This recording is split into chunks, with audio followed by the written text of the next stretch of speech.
Okay, so let's start because my time is running here. So, good afternoon. Welcome to the second half of the afternoon session. This session will be the next 30 minutes will be like a sponsor session, but it's a very special sponsor. I hope you recognize that. I'll talk very briefly about the International Union of Pure and Applied Physics, ICHEP, and the Commission 11 that I'm currently the chair. So what's special about ICHEP? ICHEP is the only international scientific union dedicated to all areas of physics. It's run by physicists from all fields and continents, and the union is a network of networks, so it's really a network of communities. The mission of ICHEP is to assist in the worldwide development of physics, to foster international cooperation in physics, and to help in the application of physics toward solving problems and of concern of humanity. So it's really something that we should value. It was created in 1922, but with 13 countries, but now has about 60 territorial members. So how the Commission 11 fits in this structure. So the union is governed by its General Assembly. The Council, that you can see here, the Council is the top executive body supervising the activities of all the specialized international commissions, standing commissions, committees, affiliated commissions, and working groups. I will not explain each one of them, just the commissions, that is our interest now. And these commissions try to promote the objectives, the goals of the union within their area of expertise and provide this advice to ICHEP in different activities of this subfield of physics. So ICHEP has now 19 commissions, and we are here. C11 is the particle and fields. So what is the mission of C11? So the idea is to promote this exchange of information and views among the members of this international scientific committee. So the idea is really for C11 to get closer to the community and really try to be the voice of the community within this organization.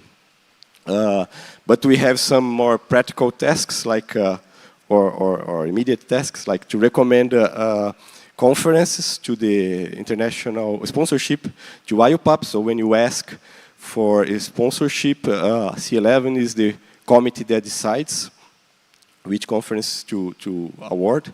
Promote free circulation of scientists, and also to organize award of medals, like what we are going to have today. In the end, I will announce it. So this is the composition of C11 for this mandate, from 25 to 27. So I hope you find someone in this list that you know, that is close to you, so you can get in touch. One thing that's very important for this mandate is really, as I said, to get closer to the community, to really open a channel for the physicists to really talk to the union. So we assigned for each member of the commission like a regional area.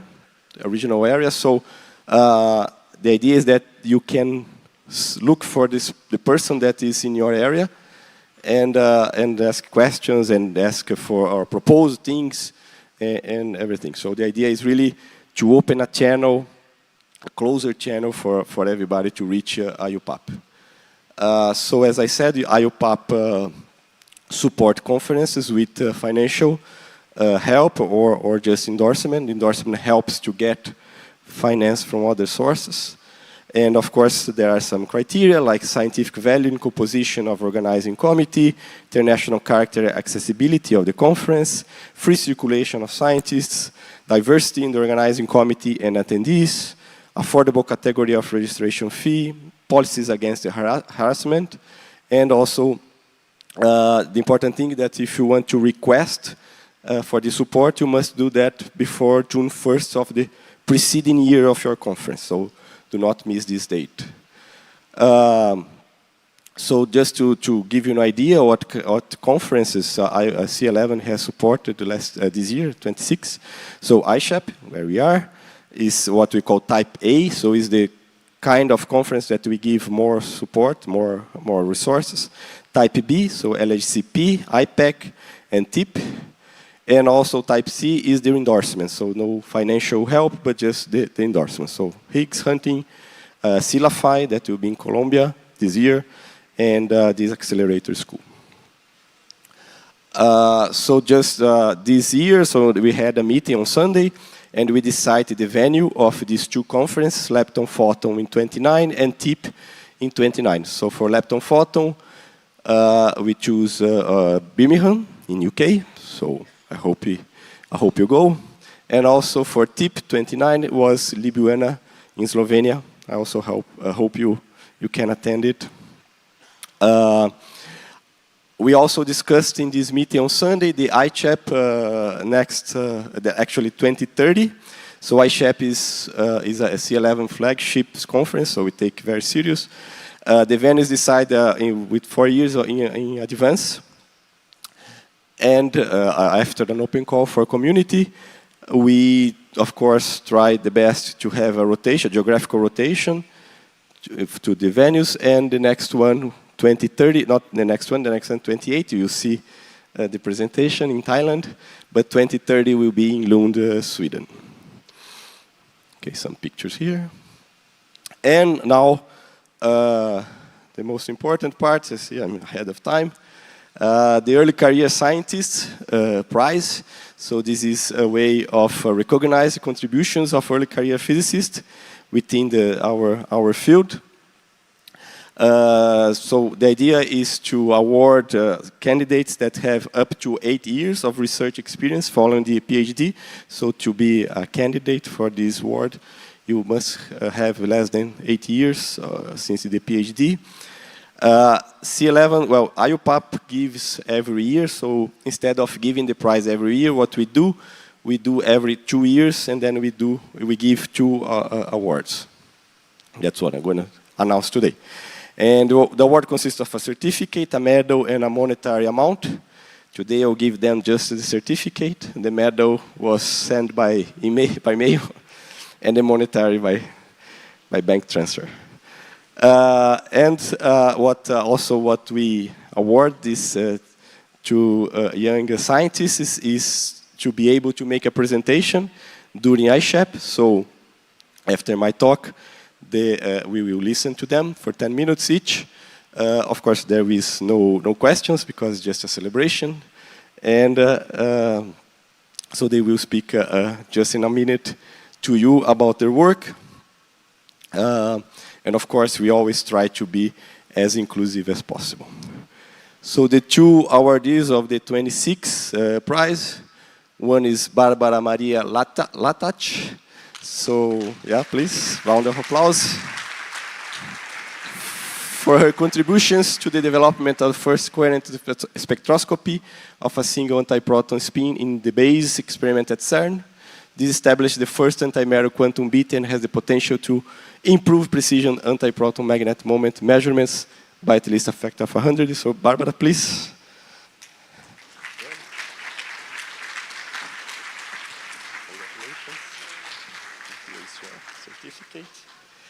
And let me announce also the second. Oops. No.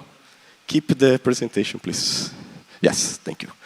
I'll announce the second one. So it's Huilin Ku for his crucial contributions and leadership in the development of advanced machine learning algorithms for identifying the case of boosted heavy particles and their application in the search for H2CC decays at the Large Hadron Collider. So, Huilin, please.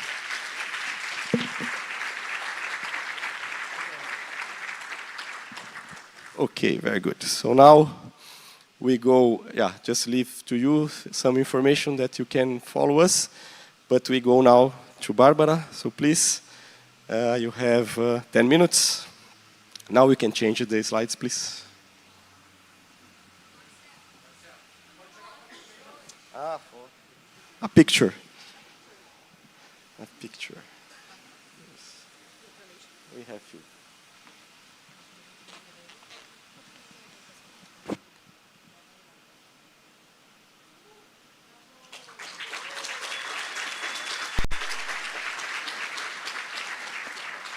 Okay, so let's go.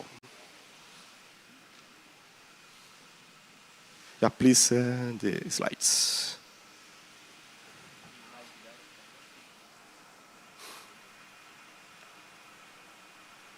You see the time on the screen.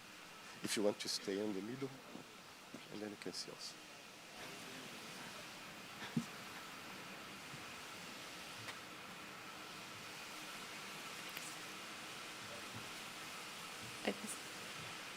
Hello, everyone. First of all, thank you very much for this great honor and the opportunity to speak to you today on this conference. So, I will tell you today about the coherent spectroscopy of the antiproton and proton magnetic moment at the base experiment at CERN. So, first to connect you, because BASE is a very small experiment, maybe some of you heard recently about the antimatter transport, in which we took 92 antiprotons on the track, and then we went with them around the CERN on the track. Maybe you heard about this, it was quite a viral moment. So we are the people who did it. Actually, it was a project led by Christian Smora, who's financed this by the ERC starting grant.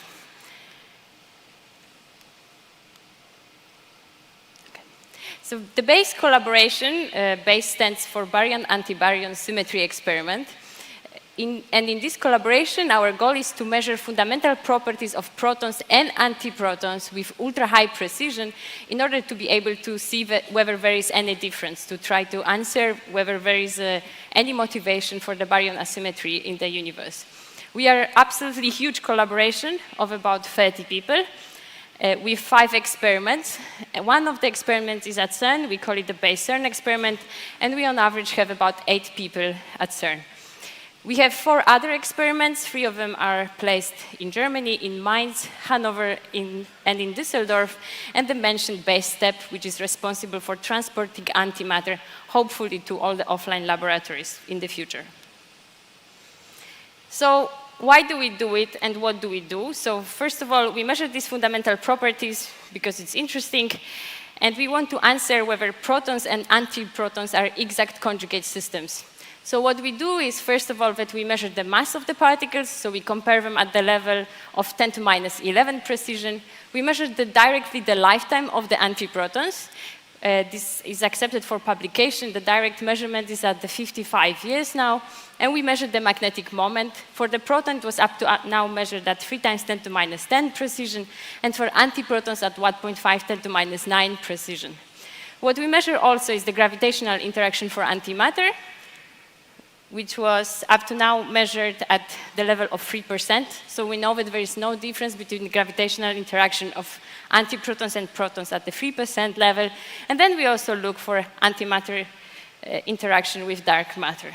And what I will talk to you today is about the development of the coherent spin spectroscopy of a single nuclear spin, which was my project, which should enable us to improve the antiproton magnetic moment measurement by a factor of 100.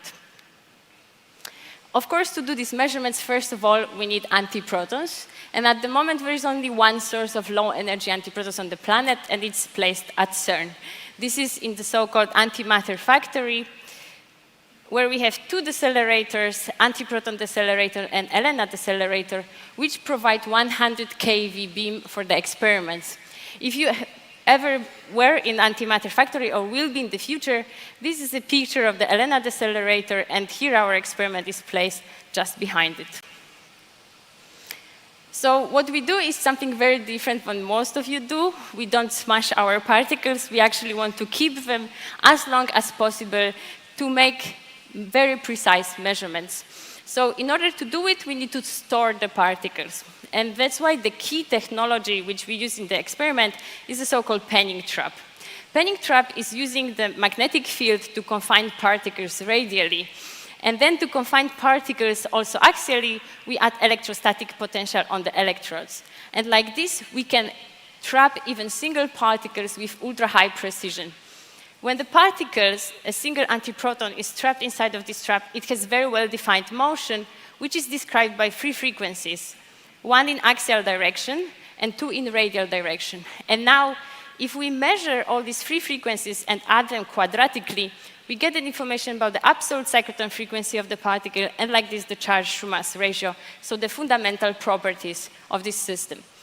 Making these measurements in a penny trap can be actually ultra-precise, and all known masses of stable particles are actually measured using this technique. And this is possible because we can actually measure the frequencies in a completely non-destructive way. This is using the fact that when we have a particle which has a charge which is oscillating in the penning trap, it creates a femtoampere currents, which can be then picked up by the superconducting toroidal resonator.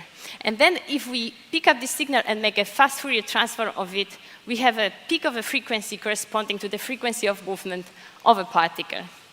So like this, we can non-destructively measure our properties of particles, and this is our experiment. It's relatively small. The core of the experiment is a 2 Tesla magnet about this size. We do everything cryogenically because we want to reach pressures at the level of 10 to minus 19 millibar in order to store antimatter for a long time. And we don't use a simple penning trap system. We actually use many penning traps. I would like to mention 2 of them. So first one is the reservoir trap, in which we store antimatter for a long time. Here our record is at 614 days. And then we have a precision trap, which is ultra-homogeneous with ultra-harmonic potential, which allows to make precision measurements at very high precision.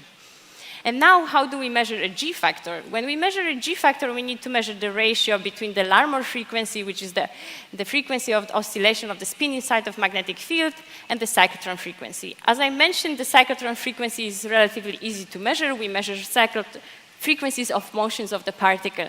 If we want to measure the Larmor frequency, it's a bit more challenging because we need to make a proper spectroscopy measurement and measure the spin change probability as a function of drive frequency. And here is where the coherent spectroscopy comes in.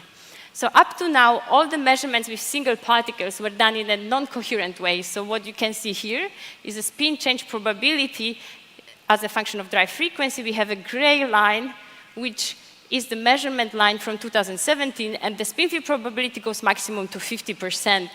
And the line width is also rather large. It's just 2.5 hertz. Now, since 2024, we managed to get the spin field probability which is higher than 50%, which indicates a coherent measurement. This also allows us to get a much narrower line. So what we achieved is that we improved the spin field probability to 80%, and we decreased the line width by a factor of 16. But this is not the only thing which we get. We actually have a full control over the Larmor resonance width. So what you can see here is the spin field probability as a function of irradiation drive time, and we can see Rabi oscillations and the corresponding to it Larmor resonance. By changing the power of the drive, we change the period of oscillations for Rabi oscillations, and we change the width of the resonance. So we have a full control now over the width of the resonance. And we achieved in these measurements actually coherence times of 50 seconds, which was awarded top 10 physics breakthrough of 2025. So now, speaking of the future and application of this method, which gives a lot of possibilities, we of course want to measure a G factor with this method. So, and of course we already tried last year, and here is one of the blue points are one of the line widths. This line width and resonance is already 15 times better than the previous one. However, we know from our calculations that with coherence time of 50 seconds, we should be able to get to 20 millihertz width, which is even 10 times better. And you may ask a question, why guys you didn't do it? The problem was that in this case, we got a fantastic resolution of the Larmor frequency, but we have a problem with the cyclotron frequency scatter, which widens the resonance. That's why last winter we actually upgraded our experiment. We put it out and improved some we added quite a few technological upgrades in order to be able to try to detect the green light. And what you can see here on this picture are the happy people who just caught the antiprotons to this new apparatus. This is the team which is responsible for this measurement and for the upgrades. So with this new apparatus, we are prepared to be able to reach 20 millihertz line width, which in principle should give us possibility to improve the Larmor resonance by a factor of 100. And so we have currently 200 particles in a trap ready for the measurement, and we actually plan to start the measurement in September, because at this high precision level, you cannot make measurements when the accelerators are switched on. That's why probably we are the only people in this audience who are very happy that CERN is in the long shutdown for 2 years. So we are preparing for a very long measurement campaign starting on the 1st of September. And with this optimistic information actually for us, we plan to improve the G-factor by a factor of 100, which is of course, hopefully will happen. And you can keep fingers crossed. And with this information, I would like to thank you for your attention.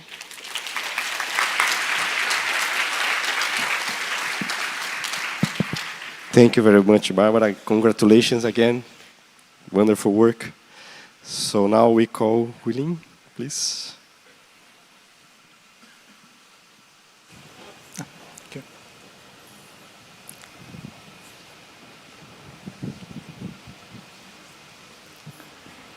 Okay, good afternoon. So it is a great honor, to receive this award. And today I'll be taking you through a journey for, machine learning for jets. Okay, so jets, its collimated sprays of particles are very ubiquitous at the LHC. Yet they can tell us a lot about what's happening in these collision events. Using jets, one of the common key questions is actually what kind of particle that initiates the jet. Could it be like a Higgs boson or top quark or just some like radiations from QCD?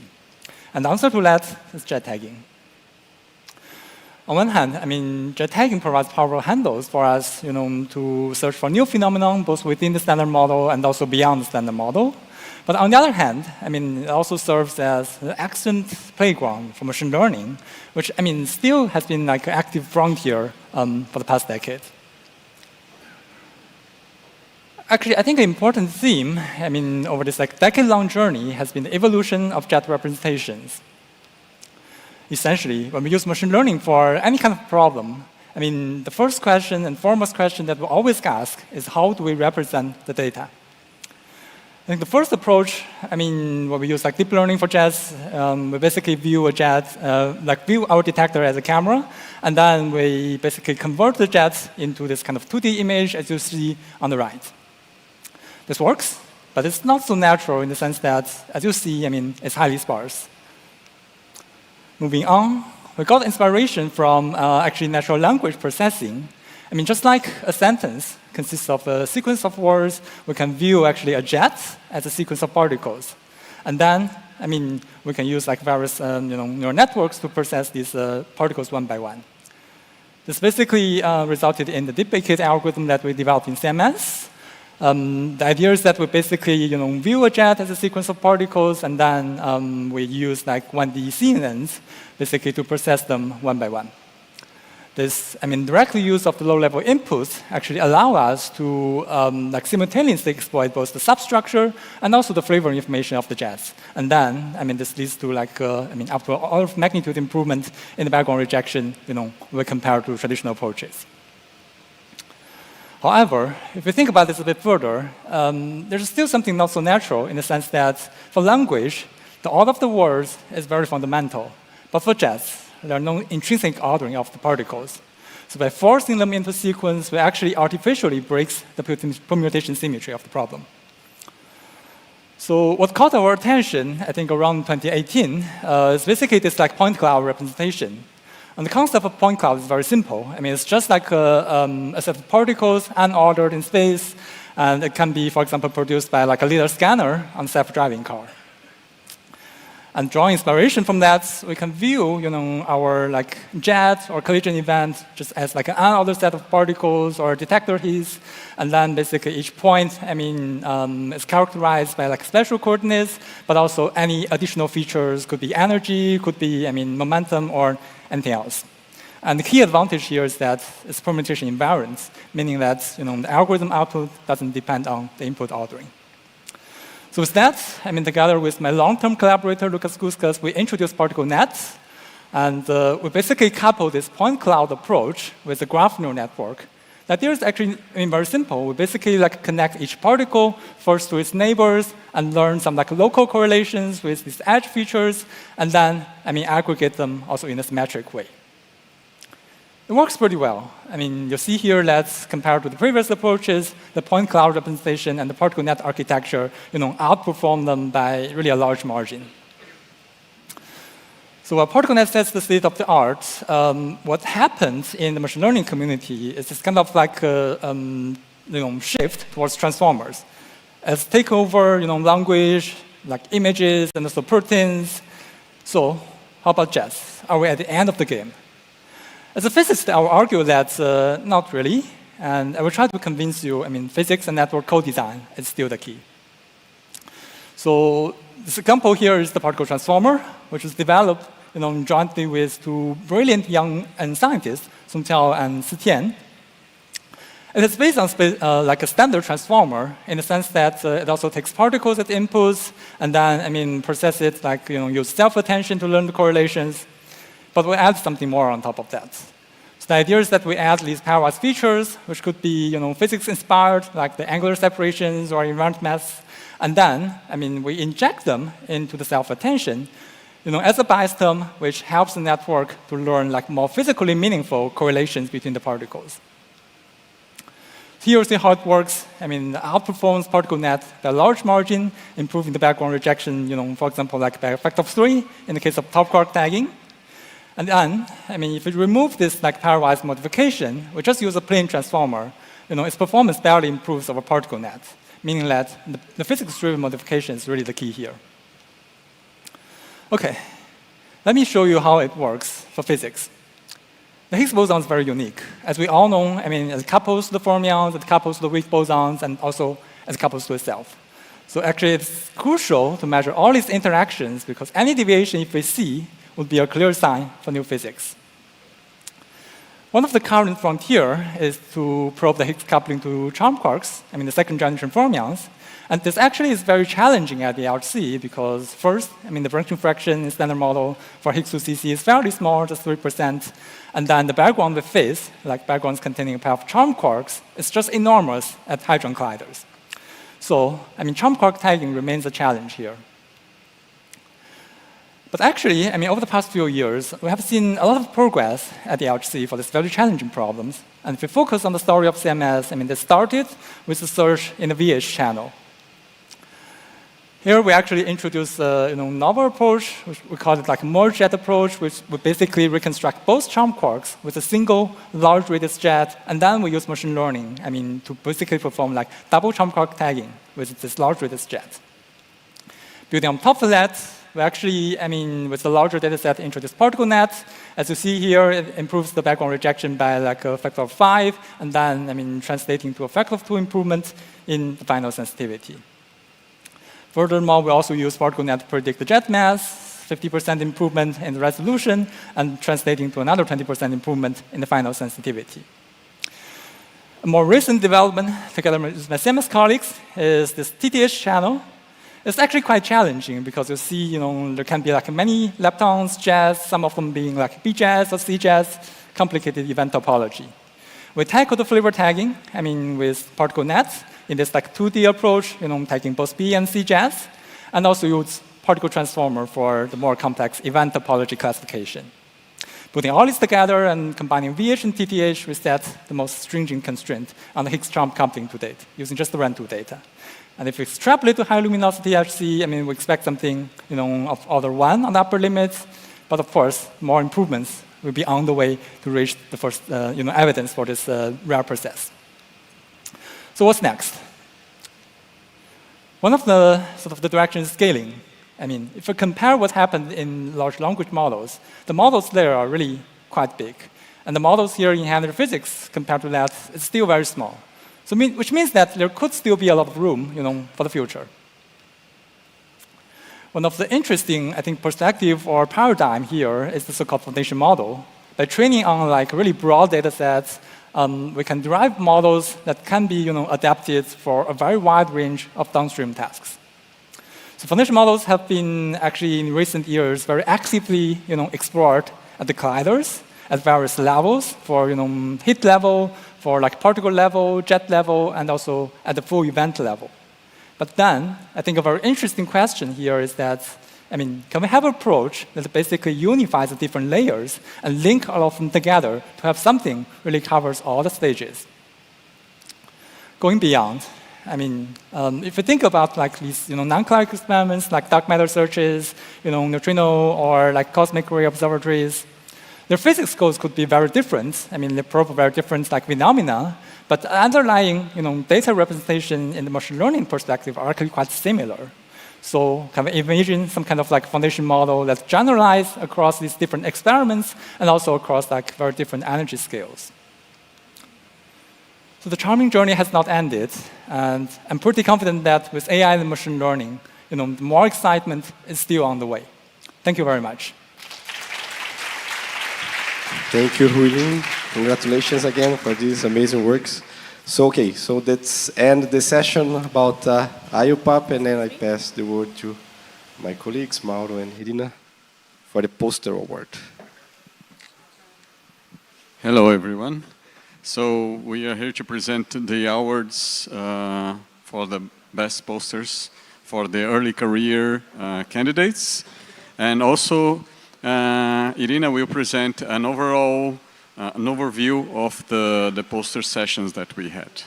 Okay, we are just waiting for the pointer, but in the meantime, I would like to advance a little bit myself in her presentation, and thank for the network of networks, the network called Inter-American QCD, or IMQCD, which has sponsored the prizes, the cash prize that you will receive today.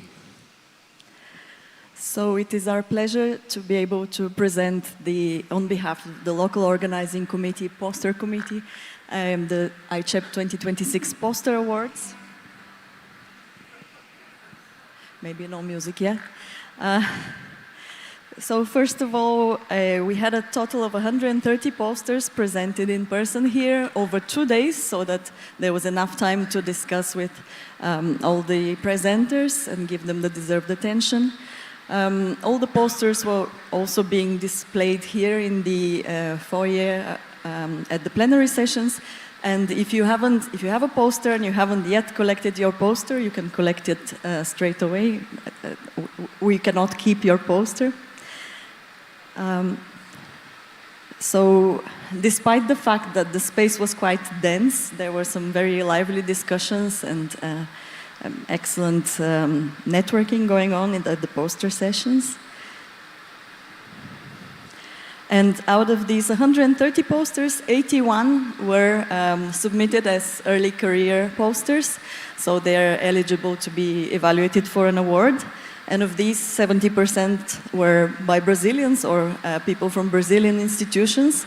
So you can see the posters by track.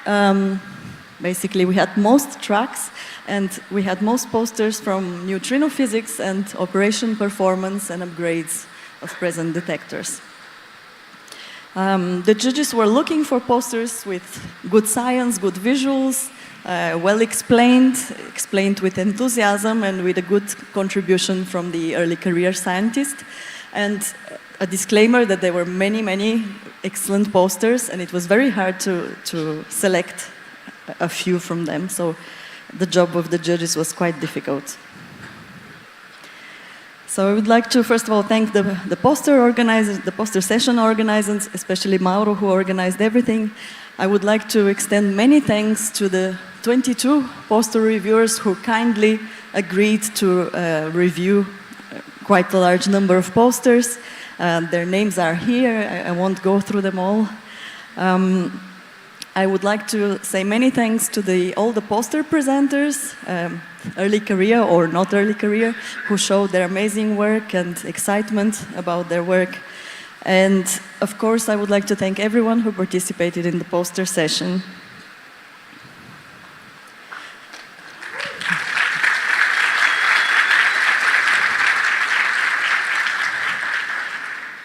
So we are able to award 7 ICHEP 2026 poster awards, and the awards include a certificate and a cash prize of 2,000 reais each. The prizes are sponsored by the Inter-American Network of Networks of QCD Challenges, and we are very grateful for the generous sponsorship. So let's go to the first winner. They are in no particular order. There's no ordering between them. They're all 7 equal winners. So the first one is Fabian Hummer for the poster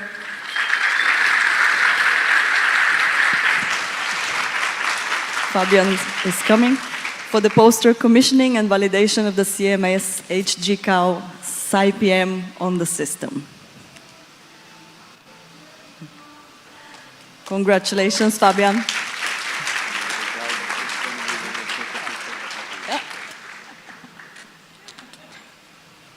So the next one is Sabrina Brigida with a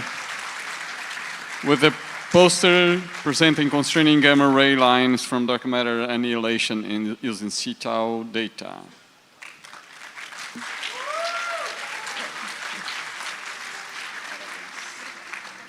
Just going back for the photo? Okay.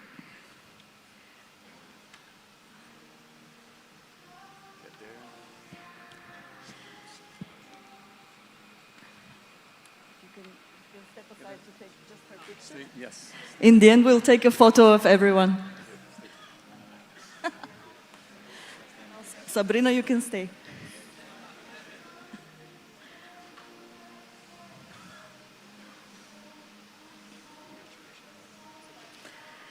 Next, we have Ana Carolina Oliveira.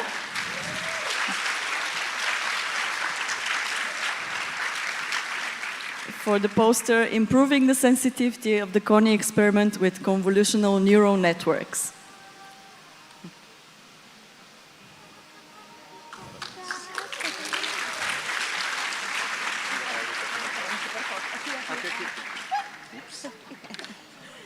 Não, aqui no meio. Na frente do seu pôster. Aí.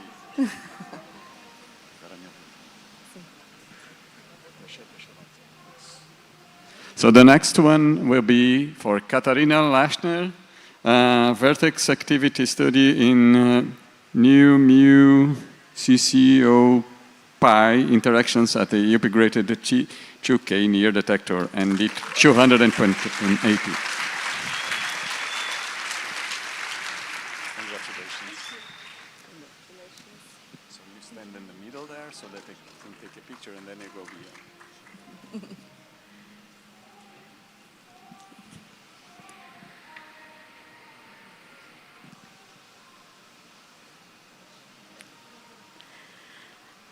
Next, we have Isabel Ribas for the poster Optical Response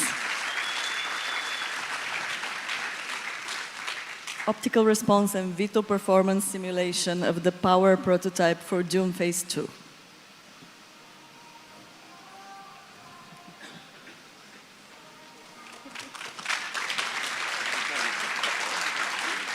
Na frente do poster.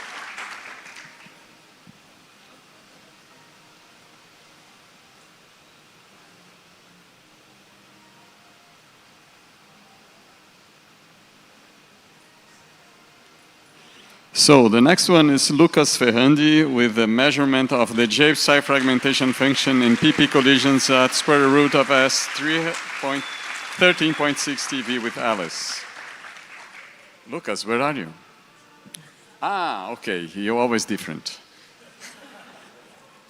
Congratulations. Fica aí para tirar foto.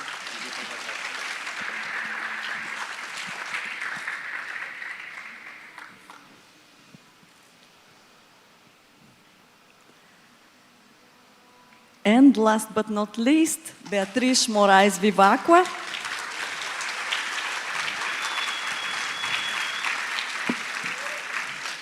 For the poster, Search for Direct CP Violation in Multibody D-meson decays.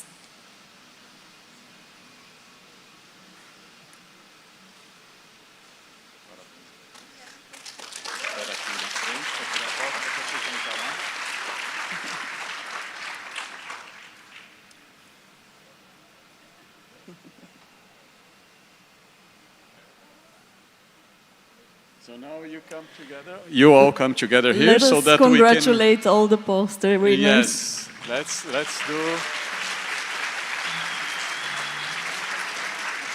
this picture. Stay there.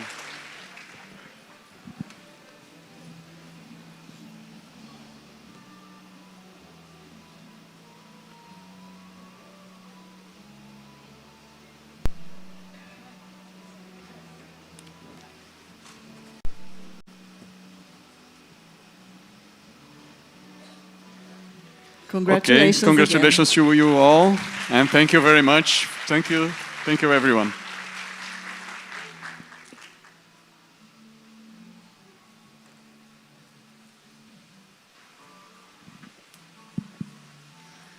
So we are ready for the summary talk. It's our pleasure to have here Florencia Canelli that has accepted this mission. We are very grateful for this. And also, she is partly responsible for this conference happening here in Brazil. So, please, Florencia. Okay. Okay, water.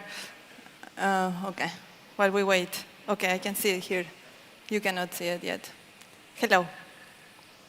Okay, so this is the last talk, and I have to say first, this is an honor to be here. This is my 10th ICHEP in my life, so it's about 20 years that I've been coming here every year. It is very different this time to participate and actually pay attention to every single talk that is being given. But it has been a pleasure and an honor, and I thank the organizers for having invited me here. So what I did to prepare for this talk is to actually do my homework and ask myself, what is the spirit of this summary talk? What is intended to, what was intended to, is very hard to cover all this amount of, all this amount of results that we have. And by the way, this is a record of Natal on the 1,000 contributions that we had. So it's pretty impressive, and thank you all for having done that. Okay, so what I wanted to tell you is that I did my homework and I went back in history and tried to figure out what was the spirit of the summary talk. And what I discovered is that at the beginning, the discussion here was given by Oppenheimer, and it was just a summary of the one-day conference that they had. So that's quite intimidating already. So I said, okay, but let's look back forward in time. And the first summary that I found was given here. This is the first index summary in the archive that I can find, and it was given by Weinberg. So that was not less intimidating. But the good thing about it was that Weinberg actually have helped me a little bit. Because first of all, in his summary, he says that no summary covers everything, so nobody is expected to, so that was good. It was a great relief. And then he also goes to say at the beginning of the summary that the coarse-grained summary never changes. So, and then there are 5 points that he quotes. First, that the standard model agrees with all data, but explains very little. That to do, we have to find the top quark, understand CP violation, and solve QCD. That we have no idea why there's three parameters, these parameters, these three generations, this gauge group, etc. And that it all hinges on how SU2 cross U1 is broken. And he says that there are two options, one elementary scalars plus SUSY, or composite plus new strong force. And then he says that to break the impasse, we need the SSE, which was canceled a year later after he said that, and the LHC. So this is a good start for me, and I'm going to start with LHC 34 years later where we are.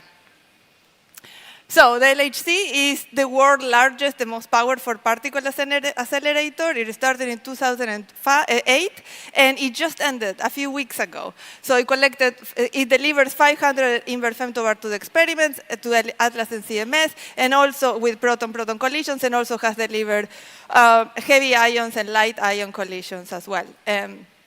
So it produced 15 million Higgs bosons, 85 new hadrons were discovered there, and overall also there are more than 10,000 PhD theses between Atlas CMS and ALICE LHCb, and about more than about 4,500 peer-reviewed papers. So that is pretty impressive. So, but above all, the biggest achievement that we are aware, that we know, is the discovery of the Higgs boson 13 years ago, 14 years ago. Actually, that was presented at this conference. So more than 10 years after the Higgs discovery, now we have the Higgs discovery that has entered a precision era. The RAN2 legacy and analysis closed out an era of discovery and actually entered a very precise era for the Higgs boson. We have a global signal strength that is about 6% precision. The mass is known to 0.1% precision. The spin CP, we know that it's a CP, it looks like it's a standard model, JP0+, and right now, this year, we have the first rejection of the CP odd Higgs to fermions coupling that was released not so long ago. Also, we know about the width. The width we measure via off-shell. We continuously measure this. We have a new measurement that has been presented at this conference as well. With the couplings to bosons and fermions, we know that it couples to bosons and fermions with roughly 6%. And with the fermions that we can measure, that we know that we can measure, that is the top, the B and the tau, it goes between 6 and 21%. And then for the muon, 20 to 25%. All of them agree with the standard model. And Carlos pointed out that we also shouldn't forget to make sure that we have a program to measure beyond the standard model the couplings for the Higgs, that is quite important. There are two processes that are on the road to evidence that we put a lot of attention to. And these are the very rare decays that are within the direct reach of the LHC. One is the Higgs to mu. And we had a first evidence in RAN2 in 2020, and then now there are new results that have come out with RAN2 and RAN3 dataset in 2025. This is a very, very rare decay. Today the precision is 15 to 20%, and we project that perhaps we can do less than 3% at the end of the high luminosity LHC. And the Z gamma is another rare process. This is also very interesting because the loop particles, because it allows us to access the loop particles by isospin and not by charge like the gamma. And in this case, we combine RAN2 results between CMS and Atlas, and we achieve more than the 3 sigma on this. And then there are new results that have come out with RAN3 data, partial RAN3 data between Atlas and CMS that have progressed and have improved a lot with respect to the expectation from RAN2. The other one is the CHARM Yukawa coupling. This is the lightest Yukawa coupling within the direct reach of the LHC. The outlook was quite bleak a few years ago, but it has changed recently because we have new production channels that we have investigated. You just saw something on that in the awards session.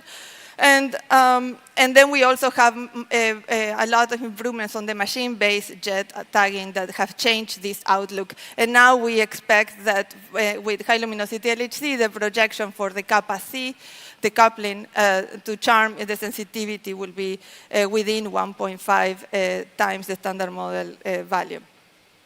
Okay, so then the other important part of the Higgs program is the Higgs potential. To reach the Higgs potential, to try to measure the Higgs potential, the Higgs self-coupling, which probes the Higgs potential, requires us to measure the di-Higgs production. The di-Higgs production cross-sections are tiny. It's about 1,000 below the single Higgs production.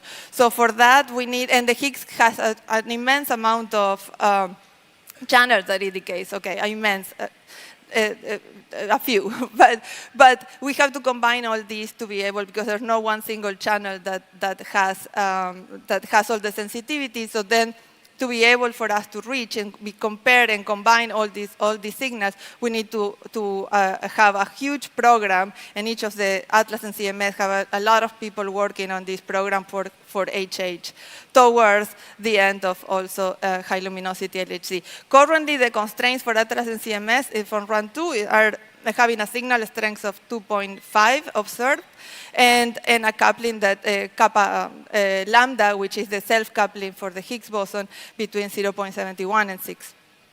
So at this conference, we have seen many results shown here for the first time, a couple, but in the last few months, we have seen many more coming out, and these are recent results on HH production between Atlas and CMS that show that our single analysis now have a comparable precision to the ones that I just showed you from run 2 combined between Atlas and CMS.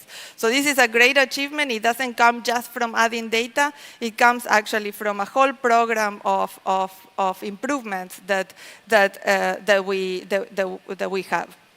And that I'm going to say that, again, it's just not just more data, and I can say this for all the analysis. This is not particular to Higgs. I'm giving you the examples for the Higgs because I just talked about, but there are analysis improvements that are benefit from improving our trigger, the reconstruction, the calibration, the machine developments that we have in the analysis. We have smarter triggers that record the right events. The calibration and the resolution has improved and try to improve as much as we can because we have improvement on the detector calibration, regressions, etc.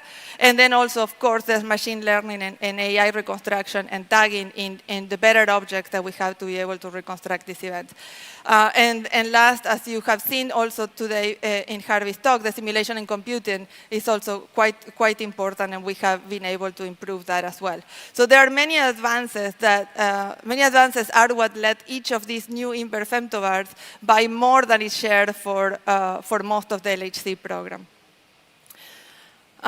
Okay, now the Higgs is also very unique in the standard model, but it's also very unique in beyond the standard model. So it is uniquely sensitive to portals to hidden new scalars, either as a parent of an exotic decay or as the product of a new heavy resonance. Higgs decays are exceptionally sensitive to new physics thanks to this tiny width. So since it can decay almost kinematically any open final state. So we have a whole program of decays of searching for H to AA, for instance. This is a summary plot. And then also we can think about something exotic that decays to the Higgs boson. So this is what Reina classified as flipping the story. So instead of the Higgs decaying to something new, we say, okay, can something new decay to the Higgs? And then we do a search. Now, this is also, as you see, there are many analyses, and then all these get combined. There you can see something in one channel and not in the other. So there's a whole program of doing searches like this. And Reina showed you a few of them. So, okay. The other part of the searches at the Atlas and CMS are searching for the energy frontier. The workhorse, or let's say the more conventional type of search, is to search for resonance with jets or with dileptons, or with jets or dileptons, and try to see if you see a new resonance. So these are more data we have. We always do this as soon as I can. In this conference, there were two searches shown for the first time. One was by Atlas that shows the the one by Atlas that shows the dilepton search where for a C prime that it has a narrow resonance, and the other one was a compositeness and contact interaction by CMS where that is EFT related. And you can see here, for instance, this excludes the resonances up to 5.5 TeV. So the full catalog of limits, you have seen it in Reina's talk, but then there's a link to this here. Now, the other side of the spectrum is the low mass frontier, and we have seen this from Jonathan. The idea here is to look for feeble interacting particles, and he showed us how we have moved from this very rare niche of the VSM to actually a whole program, a mainstream in particle physics. So these feeble interacting particles arise naturally in many well-motivated extensions of the standard model, including models of dark matter, neutrinos, and variogenesis. So now we have a program that includes fixed target experiments, beam dump experiments, and also collider experiments. and also gamma-gamma fusion done by UPC in heavy ion collisions, for instance, and also dedicated experiments like Phaser, that is a forward collider detector. All of these try to look for invisible particles and also long-lived particles, and they have ranges of sensitivities in this area here that are different. And again, it became a big program of, as I said, fixed target beam dam collider and dedicated long-lived particle experiments. There were two highlights that Jonathan showed, and the new frontiers on the dark sector searches. One is an unresolved anomaly. This is the X17, and the question is if this is still alive. Padme showed results in this conference that showed that there is that they have an XS2 about 2 sigma or something like that. But then also we know from before that MEG2 excluded part of the allowed space. So there's this is a long-standing atom key anomaly that remains the motivation to look in this area, and it's something that we should continue keep an eye on, and hopefully there are more experiments that will test this. The other one was a new search for the first dedicated search for quirks. Quirks are hypothetical particles connected by a dark confining force, and instead of hydronizing, they remain linked to a long string, and then they decay very far away. Phaser can search for more than 100 meters, for something that decays more than 100 meters. And they searched for, they didn't find anything, but what it shows is that now it allows us to have a flexibility on very different type of signatures that we didn't think before. So it proves entirely a new data set for of dark sector signatures. Okay. Now, moving to ElectroWeek, you saw this morning from Yuri a whole and beautiful display of all the new results from ElectroWeek. What I want to say is that right now, that expands a large range of scales in some ways. It goes from precision, which is the one that are called, what I like to call 1 boson, 2 bosons, and 3 bosons. The 1 boson is the precision frontier, where you have here a single W or Z or a gamma, and at this level we have a percent level cross sections and differential measurements. This is what we extract here. It also helps us to calibrate detectors, and also, as you know, also the measure the W mass very precisely. In die bosons, we have a precision measurement right now that it is at the precision stage, the channels with 2 bosons, and we measure triple gauge couplings in here. Here, there was a new result by Atlas on the first observation of longitudinal ZZ. And then the vector boson scattering. Here we test ElectroWeek symmetry vectoring. This is a test for direct test for unitarity. And here all major channels have been observed, and it's not precision, but it's mature enough. And then the next frontier is the tri-bosons, and this is where you see a lot of new processes now that have 3 sigma and moving toward observation. Each step costs roughly an order of magnitude in luminosity and reveal usually a new layer of the standard model. So the status board, and usually the recent result is this plot, which you see, and it's very hard to see, but it's a beautiful plot that is one of the greatest achievements it takes. It took 15 years to build, and we continuously add little piece by piece, and we are very proud of adding results to this plot. It's really hard to see, but it shows how remarkable, the remarkable work of experiment, and also on theory in here, and the agreement that we have. So it means that we understand things to build towards searching for new physics. Okay, on the, it doesn't look amazing, this slide. So on the flavor sector, we've seen this morning a really nice summary by Carla, and I'm going to summarize her summary. And on this, and and the status of CP violation across flavors. So there is one CKM phase, but it's revealed in 4 complementary sectors. One of the things that we have seen is that beta is the precision frontier. What Carla showed was the CMS joined now the precision era, matching also run 1 and run 2 LHCb precision. And so now there's this 4th experiment that measures this parameter, enabled by dedicated triggers and machine learning flavor time.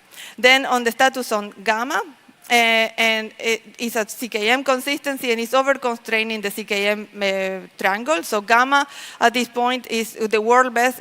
Carla showed that there's a combination between LHCb and BEST3, that's a typo, that's the most precise. And then alpha, which is the least and the weakest of them, showed now that there's a new belt to B2 pi analysis using quantum entangled B mesons that improves this weakest CKM constraint that will improve in the future. So that is a really good news as well.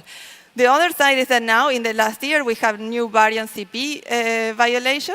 This is a new sector to study CP violation, that's CP violation beyond mesons. Then the charm CPV, this is at the standard model frontier. This is testing at the 10 to the -3 level, so that is pretty good. The sensitivity reaches the standard model precision and not a deviation has been observed. So the angle continues to strengthen a remarkably consistent CKM picture. Now on the size issue, unlike the angles, the size are still limited by some unresolved experimental tensions. There's a persistent VCB puzzle. We have heard today from Andreas, from Carla, and also in other talks before that there's this inclusive and exclusive semileptonic decay. They don't match. The inclusive and exclusive, they differ by about 6%.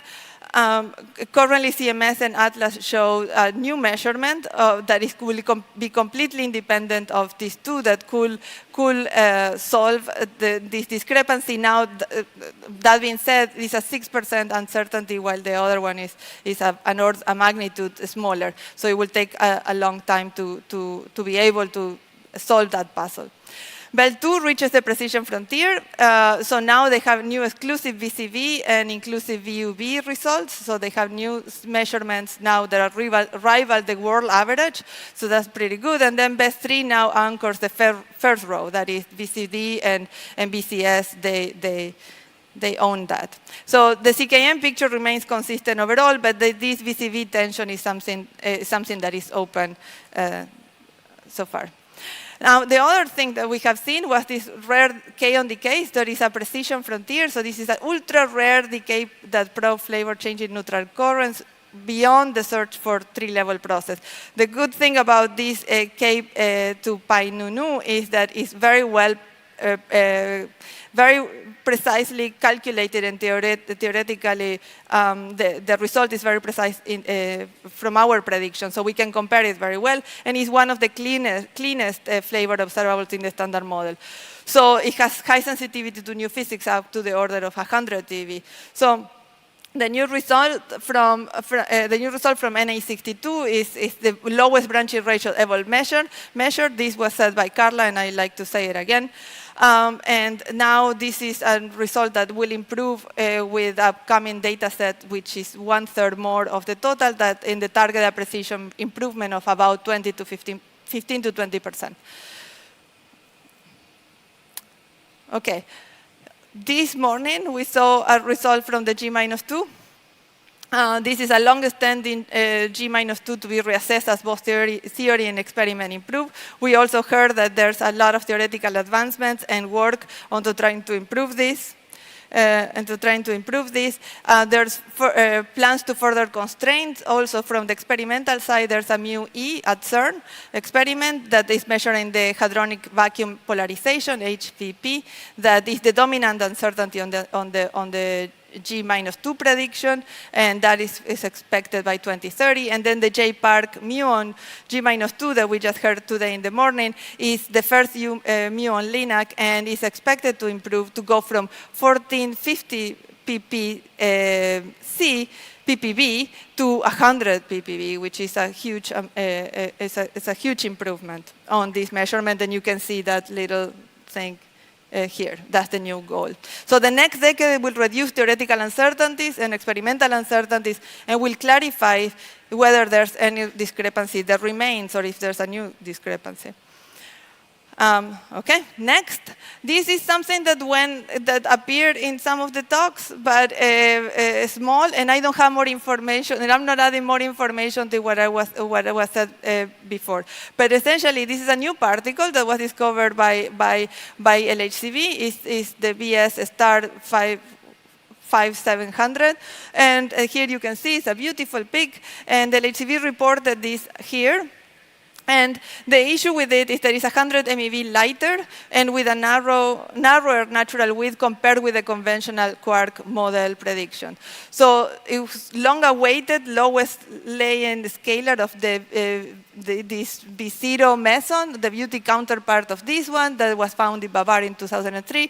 We don't know, but it's quite of a coincidence because it's similar to what we find, what we have seen in 2003. So there is a consistent anomaly now in both charms and beauties, and this is what we are saying, what this shows. So now on the E plus E minus factory, there are two long-standing questions. One anomaly fades, and the other one kind of strengthens. So we have seen that Bell 2 and then also Babar, new result on the semileptonic, one Bell 2 in the hadronic tag and Babar in the semileptonic tag have a new result on the RD and RD star. This is the lepton universality anomaly. What they find is that now that the discrepancy tightens and goes closer to the standard model and there is a 2 sigma and it decreases to 2 sigma. Now, that is not finished because the updated H-flab combination will determine if the overall significant is, what the overall significant is, if it is this 2 sigma or not, so we'll see. On the other side, there's the X2370, which you just saw a minute ago, and that's the strongest glue ball candidate, and I probably, I'll skip this here.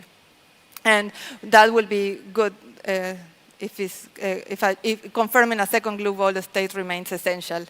That's my opinion. Now, the other thing that has happened in the last year is that that we have found toponium. Now, what we mean by toponium is a quasi-bound state at threshold. We still have said for the last 30 years the top does not bound. Every top talk starts talking and saying that the top does not bound. Is quasi-bound. That's the answer. So the idea is that near threshold, when the top quarks are produced, the top quarks move slowly enough for the QCD potential to briefly form a quasi-bound state as predicted by non-relativistic QCD. And we have seen this. We have seen this in Atlas and CMS, and this is a plot showing where this excess is. So the measured cross-section right now sits above the current theory predictions, and the current data cannot distinguish toponium from a heavy pseudoscalar resonance so far. More data will tell. Now, another highlight has been, and you also have seen it today, was the quark-gluon plasma in a smaller system.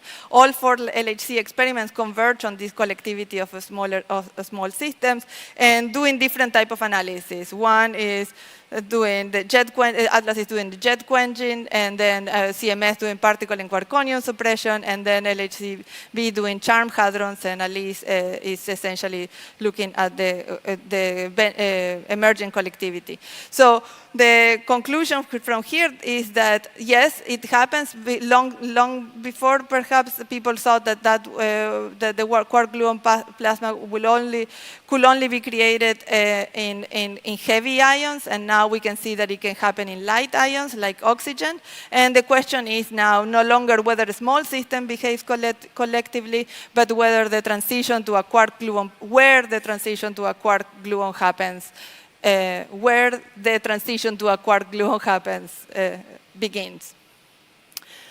Okay, I'm going to skip this.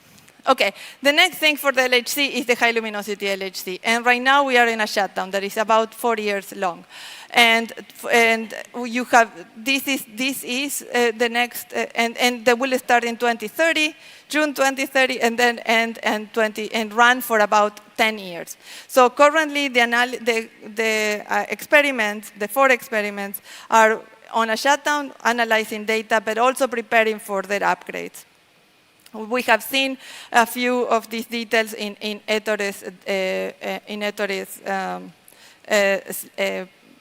talk. This is the Atlas and CMS. These are new experiments. Will have new detector systems and triggers to be able to deal with the high pileup that the machine will give, but also to enable new physics capabilities. We are also we have to make the detector more radiation hard, but also we are trying to make sure that we get better physics out of it. And then there's also the plans for ALICE and LHCb. This is for Run 5. Okay, now beyond that, you've heard Mon talking about this, and this is my summary. So the good thing about it is that we had, the Collider community had a very serious introspective conversation with thousands of people about what is it where we are and where we want to go. There's a strategy process that happened in the US, in Europe, and China also had its proposal. The United States and Europe, the first priority is to deliver the high luminosity LHC program that will run to 2040. And then beyond that, one of the things that the 3 converge in some big way is that we need to move towards a precision machine. A precision machine that they call it EE plus E minus Higgs or standard model factory or however you call, but that is something that we need to do, and we need to reach a higher precision in many of the things that we do to be able to find cracks in the standard model. And beyond that, a 10 TeV parton center of mass energy is the energy frontier should be explored. So in that sense, we all broadly aligned with a scientific sequence on this order. Okay, now I'm moving to neutrinos. Okay, so neutrinos are as we saw from Andrea's beautiful talk, are the thing that essentially tells you that we are not, that the standard model is broken, right? So having neutrinos having mass do not fit in the standard model. So now, one of the things that we are seeing is that precision also have reached the neutrino sector, and characterizing the physics that already lies beyond the standard model is the neutrino physics program. So there are 3 questions. One is the mass puzzle. The other one is that what is the mass scale? What is the absolute mass scale? What is the mass ordering? Are the neutrinos Majorana particles? Where do they get the mass, etc.? And the symmetry question, is the CP symmetry violated? And the completeness, does the 3-flavor paradigm close, sterile neutrinos, are no unitarity, new interaction, etc.? All these questions that we have require a large, to be able to answer all these questions requires a large program, from accelerator, reactor, atmospheric, solar, supernova, astrophysical, and cosmological neutrinos that will need to provide windows to this neutrino physics. So one of the things that we have seen in this conference, but it was shown at the neutrino conference, was the Juno essentially opens up this sub 2% era. So Juno this year had commissioned the detector, calibrated and analyzed on a schedule, and had a fantastic resolution, 3.5% at 1 MeV scale, close to design. And they have analyzed 59 days of data and published it in Nature. And then a few weeks later, I guess, the 2007 data was shown at the Neutrino conference. Here, what we've seen is that they achieve a 1% precision on the solar mass, then a 2% precision on sine squared theta 1.2, and then on the atmospheric about 1%. And that the normal ordering, using also the constraints from Diabe, is about 2.3 sigma. So that is quite impressive, because now we can say actually that we are in a precision regime for neutrinos. And accelerator neutrinos. So here, in the case for J-Park to Super Kamiokande, the T2K exclude the CP conservation at 95% confidence level. This is a result that have been shown at neutrino and also here. Then in the case for the NOVA neutrino, NOVA has done a combined fit, and this is a combined fit with T2K, which is not just combining the two results, it's actually a real likelihood fit combined together.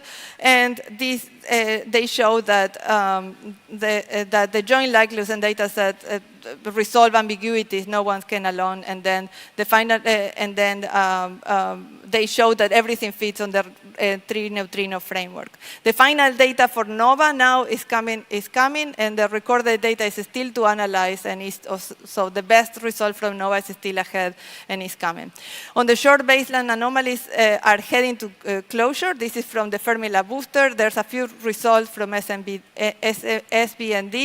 Microboon, and Icarus, and then hopefully they deliver the finally three detector test by 2028. Where the no ordering stands, I have to say, it's very confusing for me. I have to figure out, because it depends on how you say. My conclusion is that right now, there's nothing strong on saying on one direction. No. There are hints that it's going into the normal ordering. But that is my opinion. But it is obviously we need more data for this.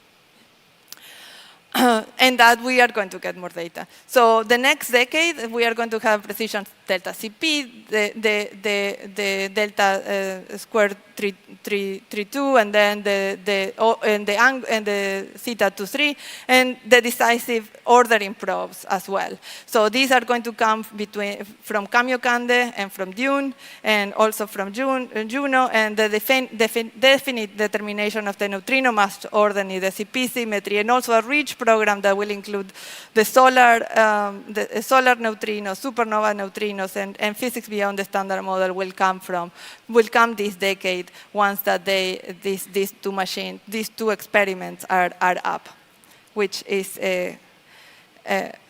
impatiently awaited. Okay, now the absolute mass on the neutrinos, the sub-EV frontier. So here we have two cases. No way. No way. Sorry. Okay.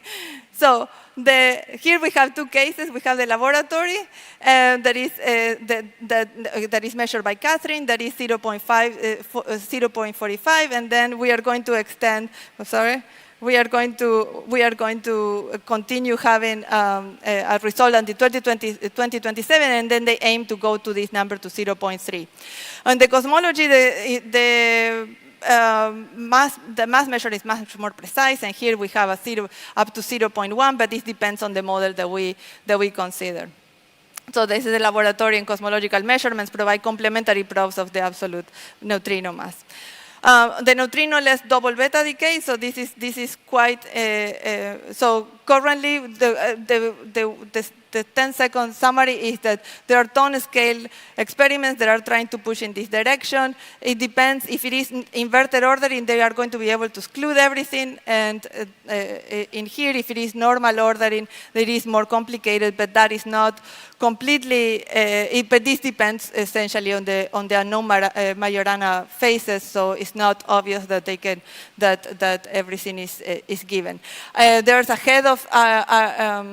decade of R&D that pays off, because now there's ton-scale programs that are complementary, Legend, Camland, and Cupid. Beyond that, there are very fancy proposals for double beta decay. And the next direction will be decisive, test the inverted ordering for sure, and begin exploring the normal ordering, the still available, viable normal ordering parameter space. Okay, so one thing on the neutrinos that I will tell you quickly. We have seen, that we have seen solar neutrinos. We have measured this. LC has done this. This is a 4.5 sigma, first evidence of sevens from solar neutrinos. So this is the interesting thing is that this is a dark matter experiment that has measured this, has seen these neutrinos. This is the first point on the neutrino fog that we will see later. And then there's also geoneutrinos. These are neutrinos that are coming from the Earth, some from the radioactive core. And this Juno has the largest sample ever collected on this. Then there's also the diffuse supernova neutrinos, and Super K has now with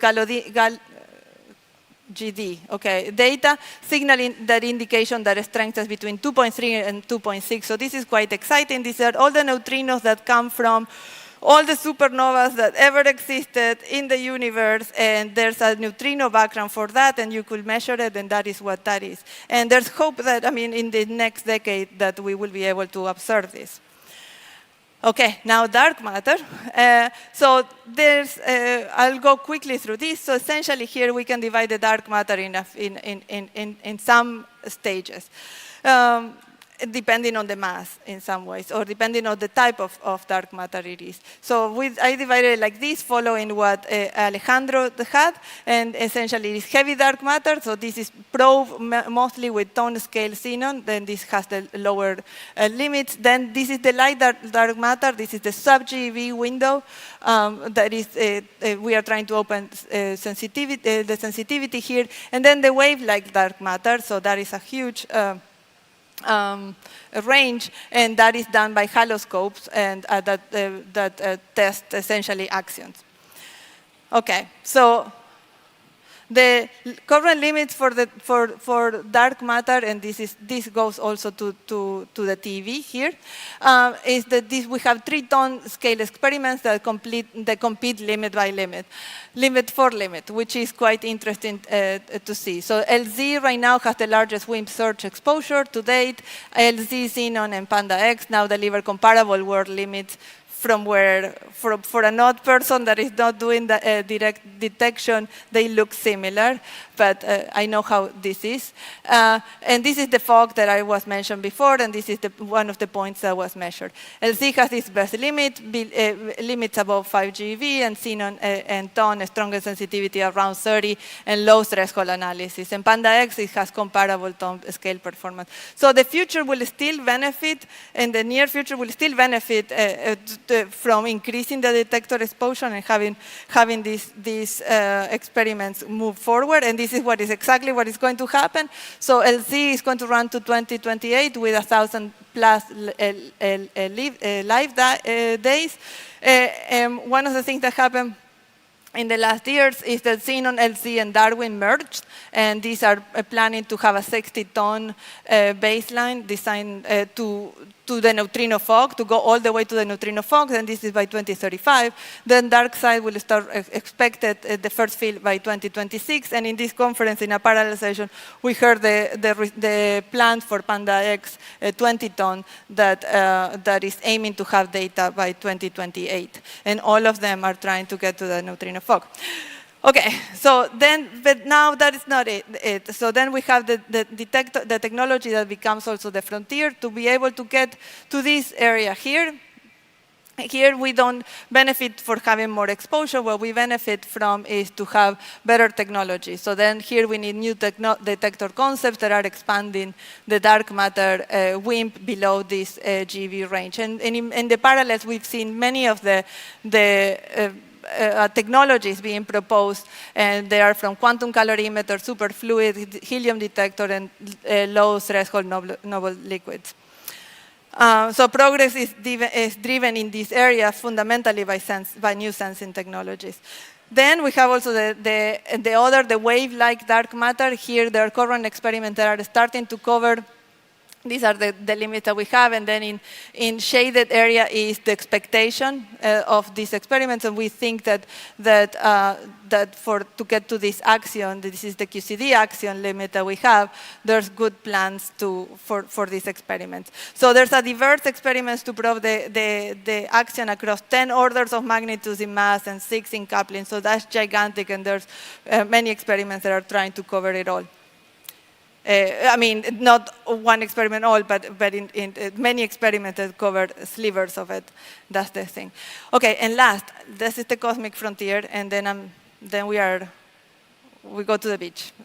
Okay, so the cosmic frontier, the universe as our laboratory. So here there's two parts. One is the new messengers and the new windows. Here we have gravitational waves, ultra high energy neutrinos, and cosmic rays that now complement photons, making multi-messenger astronomy routine. And then there's precision cosmology that also has come out. The galaxy surveys, the SMB, and the standard sirens are transforming the universe into a precision laboratory. So we study particle physics to understand the universe, but then we also need the universe to be able to understand particle physics. And then this is a really nice intertwined story that we own. So one thing that I wanted to say first is I want to start with AMS. So then AMS now has 15 years in orbit with a sustained precision measurements with a remarkable stable detector. So right now we don't have to ask if there's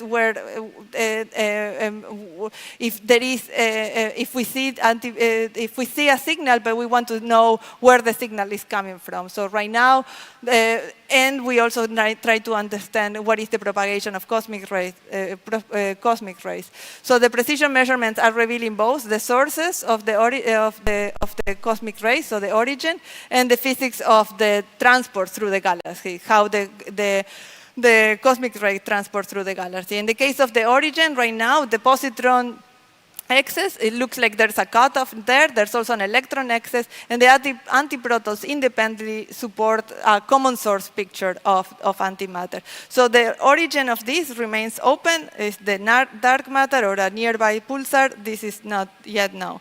The propagation, though, is quite interesting, and the plots that have been shown were quite interesting plots by Andre. The 20 nuclei collapse into 4 universal rigid classes, and they all look quite similar. Okay, so, but the cosmic ray propagation is becoming clear. What is not clear still is the origin of the antimatter excess, which remain open. Pierre Auger showed that how precision cosmic rays enter the multi-messenger astrophysics. So here,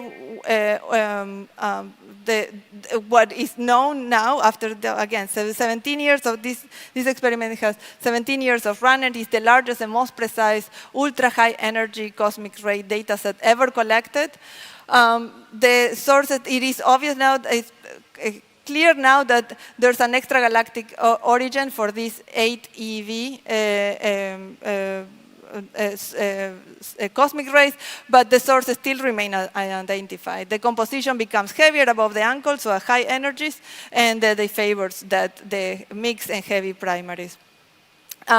What we have seen is that now Auger Prime, now that is running, and it has an event mass identification, and also now it's a multi-hybrid observatory. That is, it has scintillator, radios, muons underground, and that are going to make it more comprehensive. The composition and multiverse observations are key to identify these high energy cosmic rays. Okay, there's one thing that was not shown at the plenaries, but I did see it at the parallels twice, and I wanted to show. There's a Pierre Auger tested this Anita anomaly event, and this event, and I found that it was quite interesting. So the Anita events are the X's were two okay, Anita is a balloon, a radio balloon in the Antarctica, right? And they have seen two upward going events inconsistent with the standard model expectation. So essentially, they transferred the ice in the Earth and the ice in the Antarctica. So Auger used 15 years of fluorescent detector data and the largest exposure to upward going showers and found one candidate that is consistent with background. They found they should have expected 34. Ordinary upgoing, the conclusion is that this is not an interpretation that is disfavored, but the anomaly remains. It could be that it's instrumental, but it could be that there's another explanation for these events. Then also we have heard, this is from Miguel, we have heard, and we have seen this plot showing how actually LASSO is moving the search from the origin of galactic cosmic rays, from individual sources, and this is, I think it is a fantastic thing to see, to a first population of galactic Pevatron candidates. So more than isolated discoveries. So this is just actually a catalog of this. So the PEV gamma rays are detected up to 1 PeV, okay? And this is obviously evidence for extreme particle acceleration, but you can do now population studies, and this is what it is. Yes, I will make it, yes. Okay, this is the other interesting event. This is the KM3NET experiment. This is in the Mediterranean, I believe. So this event recorded, the KM3NET recorded 220 PeV. This is a neutrino event. The source of this event is still unknown. So it was an extensive follow-up from gamma ray and radio wavelengths that has not identified the source. But it is also one of the interesting things about this event, that this is a neutrino event that is comparable to the ultra-high energy cosmic ray frontier. That's what Auger is doing. So right now, KM3NET is on track for full completion around 2030. That is ORCA, and then 2032 with ARCA. And the good thing, what is nice, is that it opens the ultra-high energy sky to the neutrinos, and then with these upgrades, we will be able to see if these events like this, for instance. Okay. The dark energy survey, Marcele showed here a full DES data set and a comprehensive combination of probes. And one of the things that she shows here in this paper was measurement of the clustering amplitude and the matter density here, and how the combination of the different measurements of DESI, BAO, and CPT cluster, Planck CMB, and they produce the most precise measurement of the lambda CDM parameters to date. And that, I think, is something nice to see. Okay? And the question then is now, okay, where does gravitational waves come in? And then gravitational waves have now also moved from like single source, finding some black hole here, to also a catalog. And this is also was shown by Marcele, that there's now the 04 catalog has about 400 events. She actually showed a plot with those 400 events. There are many precise events now that actually allows us to test general relativity. And now essentially there's a lot of things that we can do. So then, for instance, we can they show how they do how to use standard sirens to have a handle on the Hubble constants, for instance, which will be independent of the distance ladders. There's also multi-messenger follow-up. Every 04 alert triggers a coordinated electromagnetic counterpart, and also neutrino follow-up within minutes, which is quite impressive. And essentially, there's a precision era of catalog science that will be coming up from here as the detectors are improving and also the reach increases. I only have a few slides, I promise. So, and then the other thing that we have seen is the precision cosmology and where it goes. So the lambda CDM is under increasing scrutiny. So the interesting thing is that the individual data sets agrees with lambda CDM, but the comparison now on the now that we are in stage 3 and we have results that are able to get to a 1% precision, is that the comparisons between them reveal growing tensions. And there are 3 tensions that are the more known: is the Hubble tension, the S8 tension, and the DESI CMB tension. And all of them were explained by Scott, and one of the things that he mentioned was that although evolving dark energy can ease some of these tensions and can solve these things, one of the things that happens is that it creates a lot of unphysical, some of the implementations appear unphysical, like negative neutrino mass, etc. So that is probably not the way. But the way to go is to have more statistics and to have more observations. So one of the things that Marcel answered as well was the fact on what to do with one of these, how to use gravitational waves to improve our understanding also of cosmology. And one of them is, for instance, that the first multi-messenger combination of DES and gravitational waves. And one of the things is that she showed is that it reaches a 6.6 precision on the Hubble constant. So this is the black line here, and these other two are the other two measurements, one by the ladder and the other one by CMB. And she puts a recipe for precision cosmology to follow up, to be able to reduce this 6% to as much as possible. Now I have to say this is a 0.5% precision, so you have to do a lot of this, and it will not take a month. It will take longer. So, but the goal is to make standard science an independent precision probe capable of testing the emergent cosmological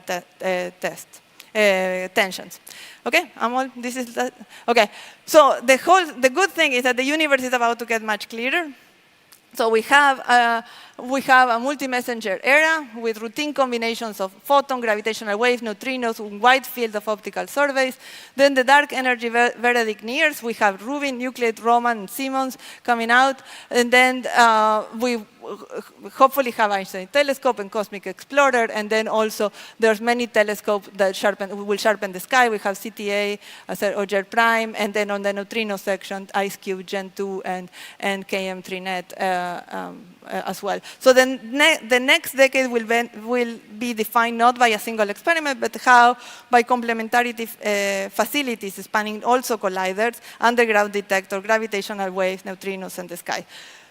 So, okay. So, but I do have a conclusion. So, okay. So, give me 2 minutes more. ICHEP. So how I put all this together. There are many things that I didn't show, but there's one trend that is important that I can say in 4 words that have come up when I was putting this together. One is that the scale of ever larger facilities and data sets and the ever smaller ones is amazing. It's just so spectacular to see, like how we are able to think even from the little to the gigantic in one room like this. So the observatories and quantum sensors are tackling the same questions is quite nice to see. Then precision. The field is moving towards more and more precision. It's something that we find that we need because we didn't get perhaps the answers that we wanted, so precision is the way. And you can see it in all areas. Now, because the next discovery likely will start with a deviation. Now, we have many anomalies and we follow up and we do our job on this. And it's nice to see them and it's nice to get excited and follow up and try to understand them better as well. Complementarity, there are multiple experiments and frontier converging on the same fundamental questions. That is really nice also to see. And then there's diversity, scales, technology, messengers, disciplines, and people. Not so diverse, but we can get better on that. I'm not done. So, now, go back to the beginning. This is the course grain summary 2026 edition after Weinberg gave that one that I showed you in Dallas 1992. So the standard model agrees with the data. Yes, that's true still, but now at the percent level. And still explains too little. That is still true. The to-do list, updated. Now we need to measure the Higgs potential, establish the leptonic CP violation, the mass ordering, and identify dark matter. And perhaps there's more here as well, QCD, etc. But just, we can make our list shorter. Still no idea why these parameters, honestly.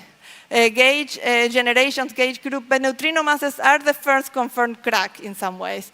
The electroweak symmetry breaking, an elementary scalar with no protection mechanism inside. Okay, this one, nature took the branch that he didn't list at all. And the compass is now precision, plus the Higgs potential and non-naturalness. This is our life. Now, to break in the impasse, he said SEC and LHC. I think there's more than that. There's high luminosity LHC, the FCC and hadron colliders, Dune, Hyper-K-Dune, ton-scale neutrino, and dark matter, and all the ones that I just mentioned before. He asked for 2 machines. We answer with a global, diversified program across every frontier. So he said, in his last paragraph of the summary, he said, it's usual to end a conference summary with a remark that, of course, we expect to discover entirely new physics and that we are very far from anything like a final answer. 19th century explorers swore the North Pole will never be reached. Always more ice and water ahead. It was reached. We too eventually get our destination to a final theory, and possibly sooner rather than later. Now, my opinion.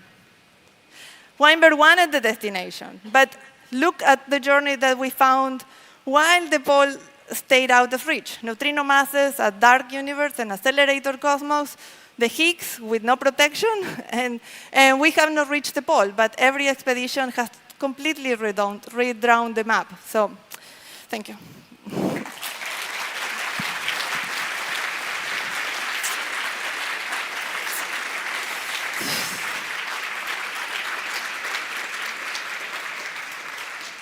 Thank you, Florencia. You ate all your time and the questions time and a little more. So I think everybody who wants to make her questions. Problem. We need to know. It's okay. Yeah, it's okay. Thanks. Very nice talk. Very nice talk. Yeah.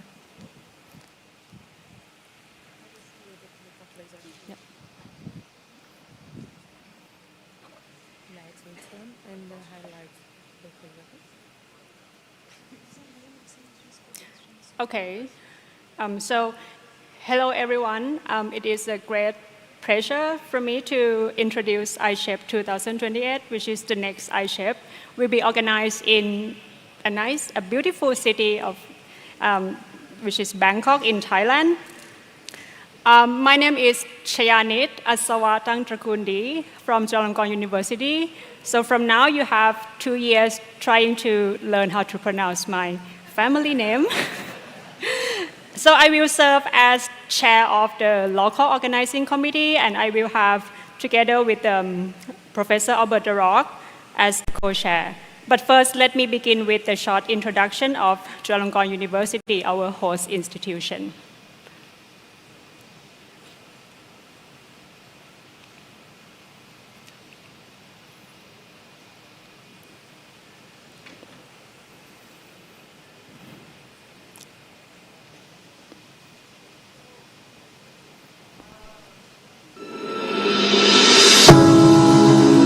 Chulalongkorn University is Thailand's leading university, renowned among and accepted by international academic bodies and communities. This environmentally friendly university is situated in the heart of Bangkok and is surrounded by remarkable architectural structures. Founded in 1917 by King Rama VI, Chulalongkorn University was the country's first academic institution of higher education to offer undergraduate programs to Thai students. As a comprehensive university, we provide multidisciplinary areas of study in a total of 19 faculties, 7 schools, colleges, and institutes combined, with 447 programs, of which 102 of them are international. We are employing over 8,100 staff and providing an education to more than 37,000 students. In keeping with the founder's vision to provide education and innovation to foster sustainable development, Chulalongkorn University has set at its strategic goals the development of our academic staff, researchers and students to become innovators of tomorrow, initiating research studies and new work that will benefit society and foster sustainable growth. The university has continually supported endeavors in research and innovative projects. Numerous research works by faculty members have been published and quoted at an international level. These pieces of research and innovations have been further developed and utilized in real situations in the private and the industrial sector. This may bring about solutions to the social problems of the country.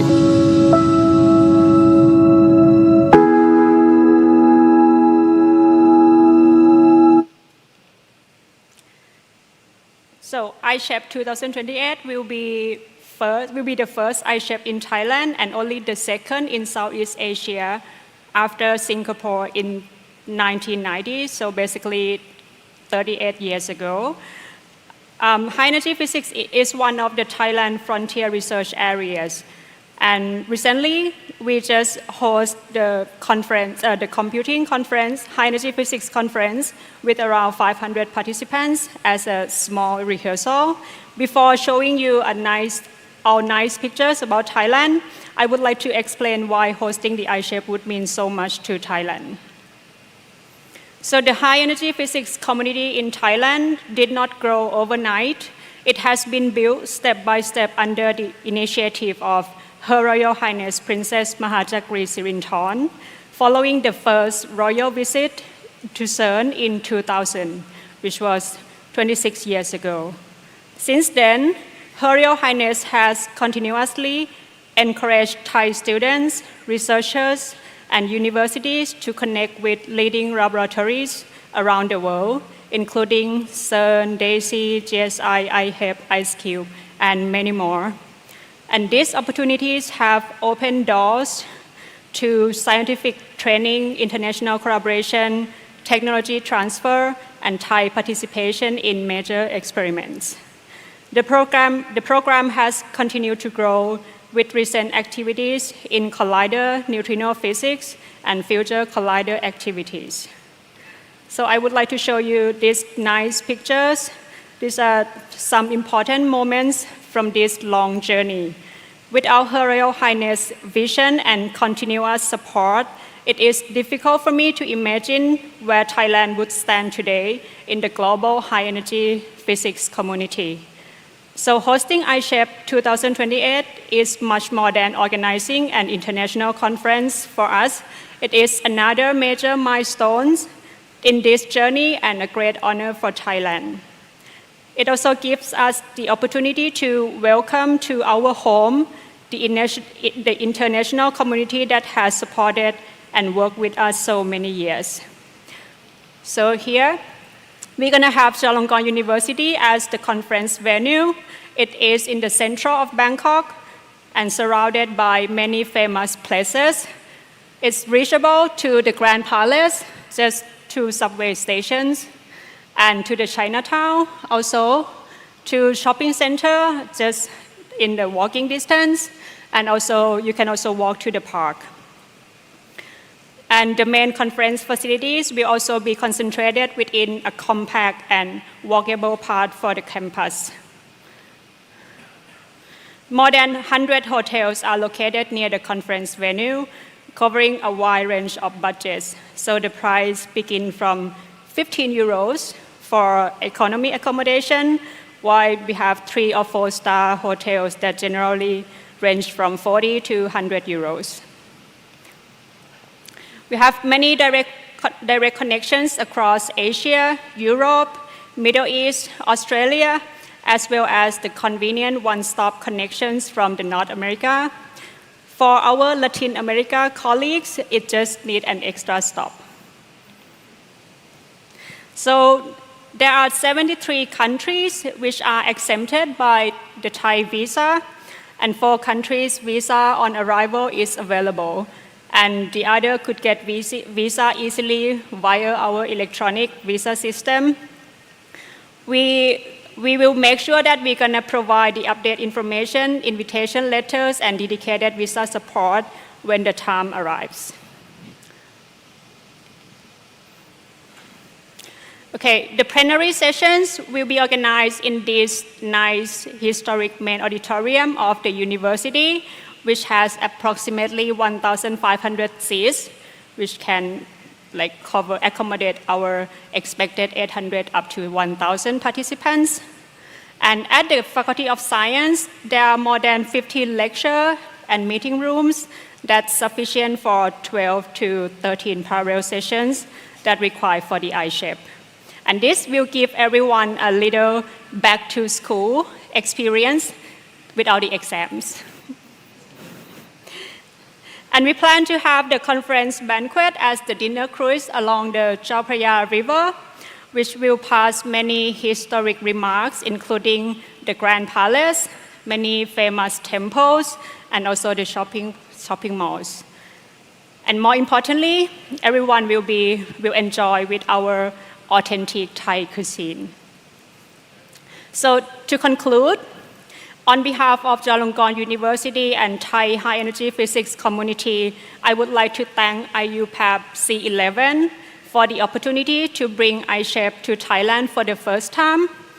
Hosting ICHEP will be both a great responsibility and great honor for us. We will do our very best to provide an excellent scientific conference, smooth organization, and the warmest Thai hospitality to every participant. After many years of Thailand reaching out to the global high energy physics community, it will be very special for us to finally welcome the community to our home. We look forward to welcoming you to the ICHEP 2028 in Bangkok. Thank you.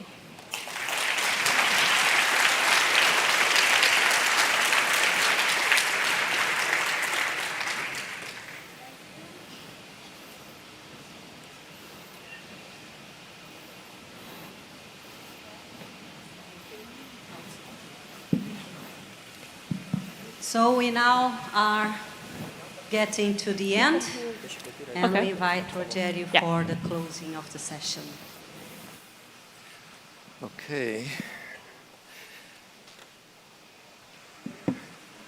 Okay, so good things must come to an end.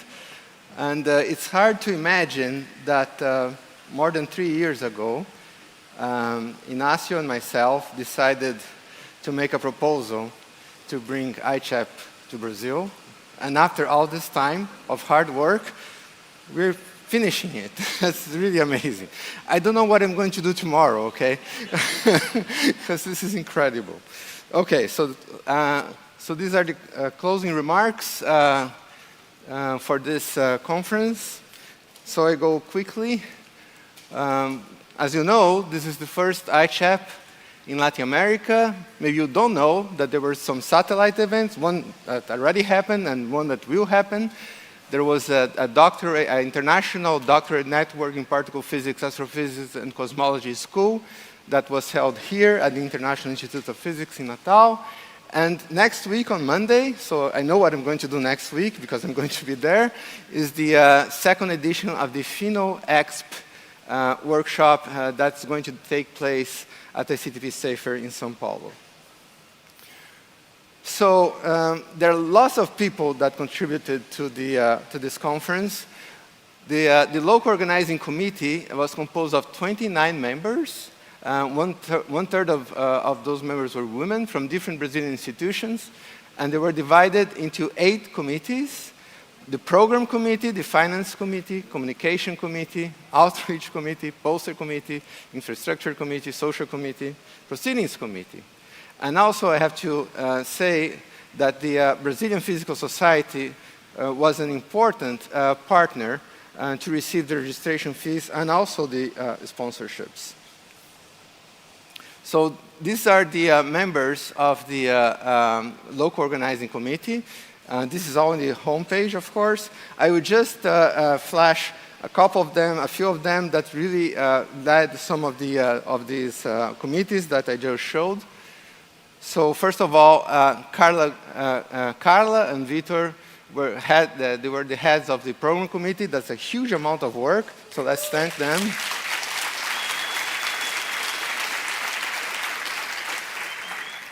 Carla, the other Carla Bonifaci and Erika Policarpo, they had the finance committee, and Erika especially was responsible for all the sponsorship. She was amazing. Everybody was amazing.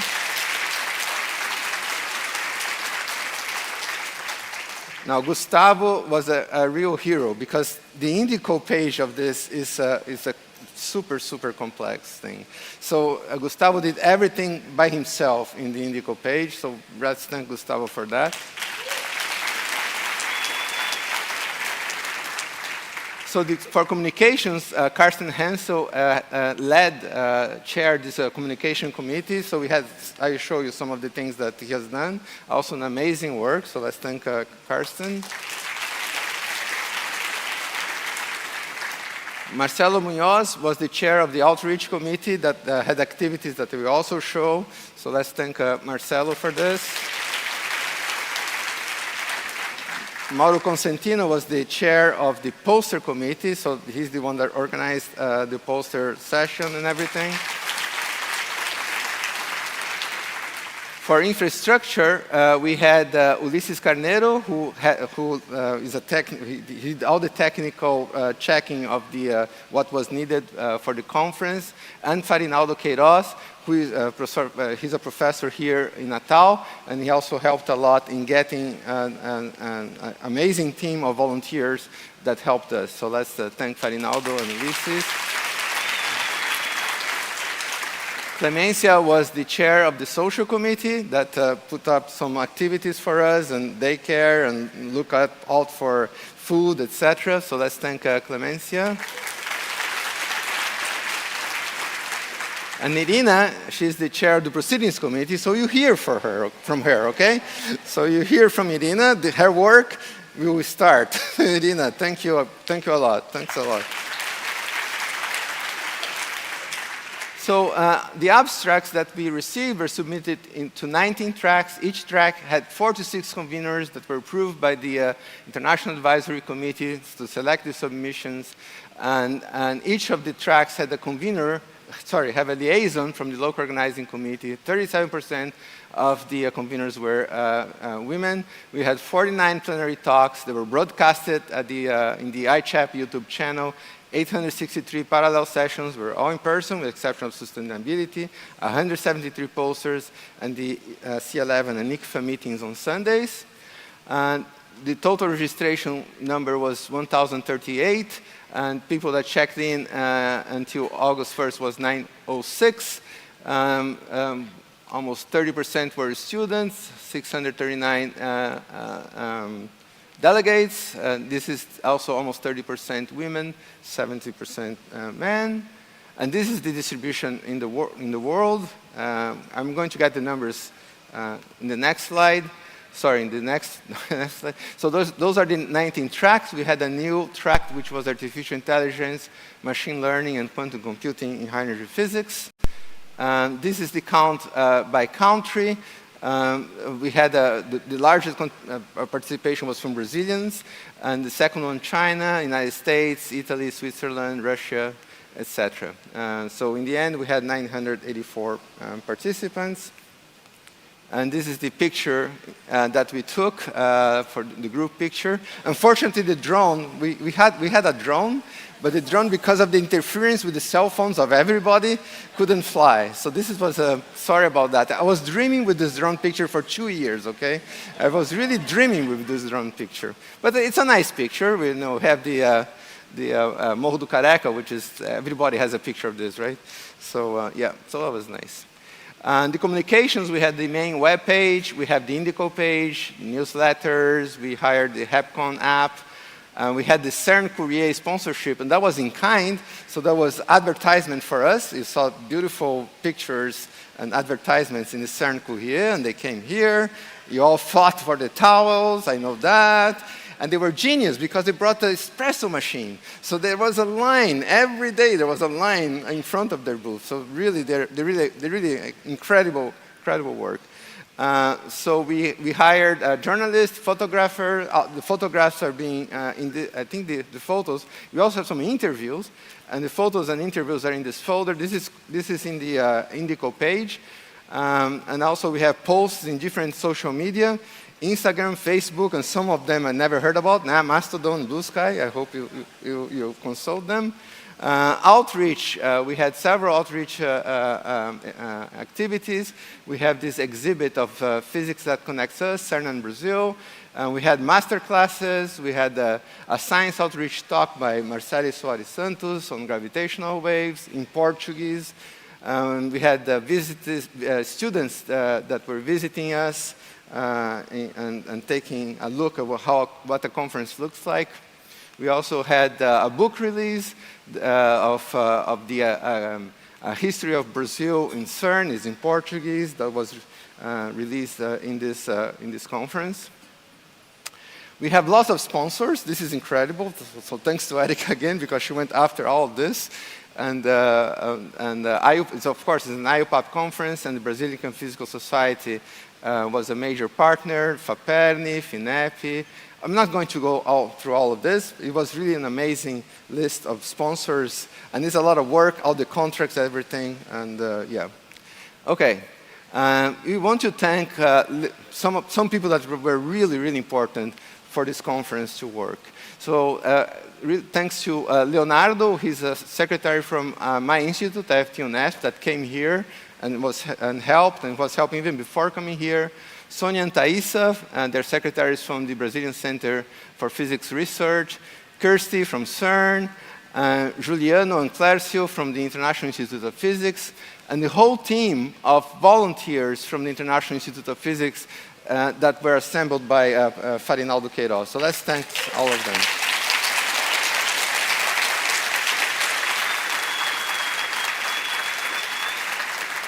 And all of this organization, all that you see here, would not be possible without the help of Amanda Rocha and her team. So Amanda did an amazing job in getting this, this conference going. Without her, this would not have happened. So let's thank Amanda.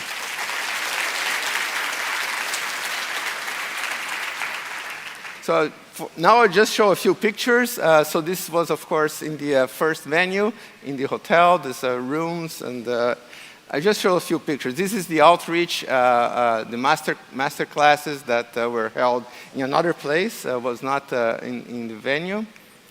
And this is the banquet, which was, not the banquet, sorry, the reception, and which was pretty nice. And you can even see the moon here. I think this is the moon. So it was a really full moon. It was beautiful. We were very lucky because the week before this conference was raining the whole day.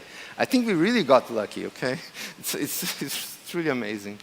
And this is in the new venue, and this is the artistic tunnel that you went through, and like an accelerator. We were accelerated to see the talks. So this is this fantastic LED panel. And this is really an amazing sight, you know, to see this whole room filled with people. This is really incredible. And also in the halls, people were talking and having food. This is the restaurant that was set up for this with a nice view, I would say. I think everything worked fine. We have some dance exhibits. We also have this sand bottle guy here. Actually, someone ordered him to write the Einstein's general relativity equation in the sand bottle. And also Dune. Someone asked to have this Dune logo in sand, which makes sense, right? Because it's a sand of Dune. It's a... Okay, sorry. Okay, and then we have also these knitting people they're really culturally from this area. This is amazing also. And we have this nice dinner, and these are very important people in the dinner, but where people were dancing, and forró, which is a cultural rhythm of this region. So we hired the goddess of forró here. This is this is people going to the venue of the banquet. This is the forró lady, and these are some images I took because I like this picture of Kate Shaw actually, of the rainbow. And this is Flavia Diaz giving her talk. This is Marcelle overruling the universe. You know, Marcelle is the ruler of the universe, as you probably know. And yeah, all the pictures are available. So let's finish. I think the message here is that physics brings us together. I think Brazil is a very inclusive country. People could come from all over the world without any problems. This is a really important thing these days. And I want to thank you for coming to ICHEP 2026. And so we hope you had a productive week and have a safe trip back home. And we'll see you in Thailand in 2028. Thank you.